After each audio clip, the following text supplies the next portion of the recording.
What's up, guys? We've got college football playoff games all day. We finally have some games that should be very close games that should come down to the final play. We've had 5 games so far, all 5 blowouts. But it's been a bowl season. It's been a solid college football season. Yesterday, I took one of the toughest losses of my life. I didn't lose a ton of money. You can see $5K right there.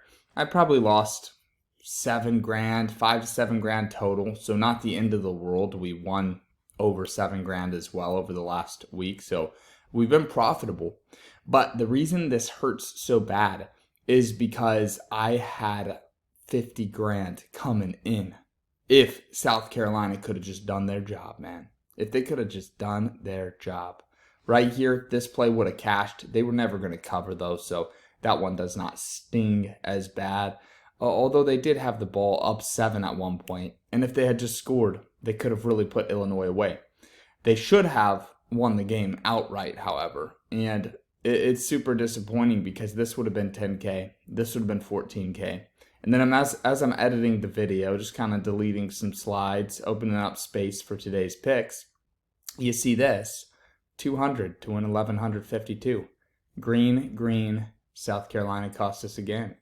Green, Texas is going to win today. We all know that. South Carolina cost us again. It's truly crazy, but I always want to show you guys the wins and the losses. The good news is we swept on Chalkboard yesterday. I picked up 1,280 here, 1,700 here, and this is after we recently hit a couple of these 3-mans up here for 3,100 and 2,500. So my Chalkboard account is back up to 8K. I feel really good about that. I'm super grateful for that. I want it all. I want to win every pick that I put out. So the losses always bother me. But what it does is it allows me, or for me personally, it motivates me. And yesterday I went for a walk. I took a step away. I basically had to take until this morning off because I was in no place to be making financial decisions.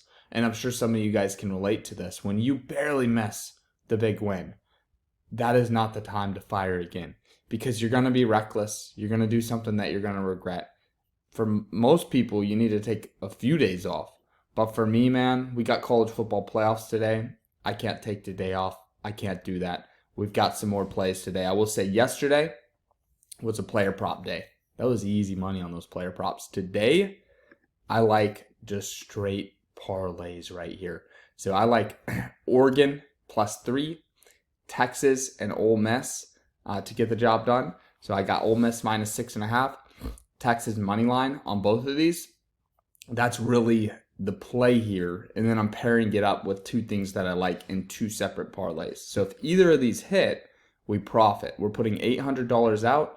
If either of them hit, we get 1,000 for each. 1,096 here, 1,064 here.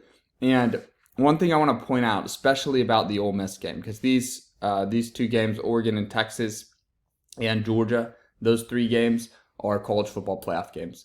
But I got a comment yesterday on the South Carolina recap where we lost. And somebody said, man, we really need to stay away from the bowl games. They're tough. We need to just focus on college football playoff because you know that they're going to try to win. And it reminds me of NFL preseason where it's like people are just looking for an excuse when they lose. And it's weird because it's like you realize that some teams are trying to win, some teams aren't trying to win.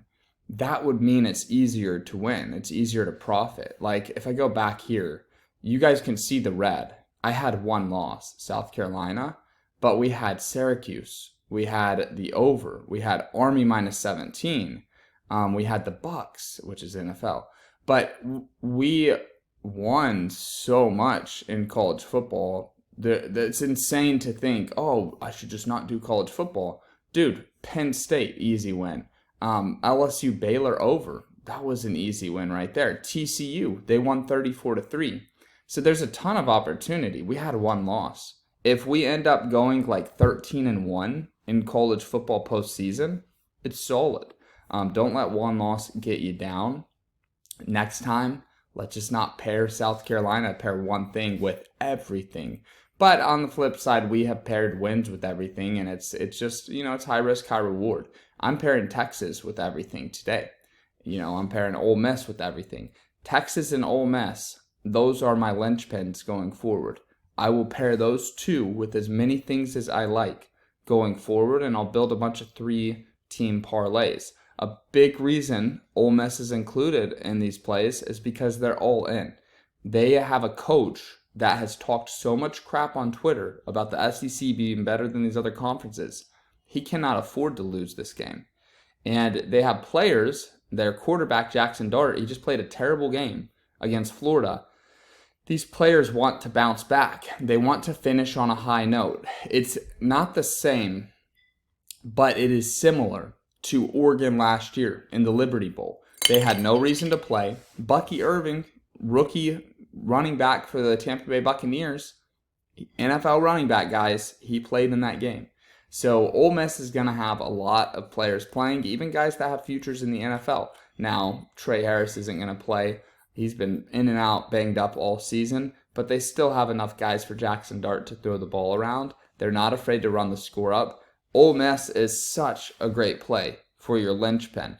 And I believe Texas is a lock as well. So Texas and Ole Miss minus 6.5, those are great. I'll call them linchpins because that's kind of the term that I say. That's the linchpin of all my parlays. And then stack things that you like on it. So the 2 picks, if you're somebody that just does straight bets, the 2 picks for today. Oregon plus 3. I also love Oregon money line. And Georgia money line over Notre Dame. We'll see, man. I've been wrong before. You can't go all in on Georgia here, but I do believe there's a gap between Georgia and Texas and Notre Dame. I believe that, Notre Dame has benefited from not playing any of the top teams yet. And, they dominated Indiana at home in a snow game. Okay, cool. You're playing Georgia in an NFL stadium now. An NFL stadium when this team their record is insane in NFL stadiums over the last 5 years. I don't have the exact record, but I looked through the last 5 seasons. It was all wins, man. A win at the beginning of the year, win in the SEC title game, and then most seasons they'll win a couple playoff games. They didn't get to go to the playoff last year, but the year before that they won 2 playoff games. So I love this Georgia team here. I think Georgia's going to win it all. I have a big futures on them. And as long as that futures cashes, I'm set. But I did not want to rely on it. But now I'm relying on it a little bit. So give me Georgia money line. Give me Oregon plus 3. Those are your free picks for today. And that's all I've got for you guys.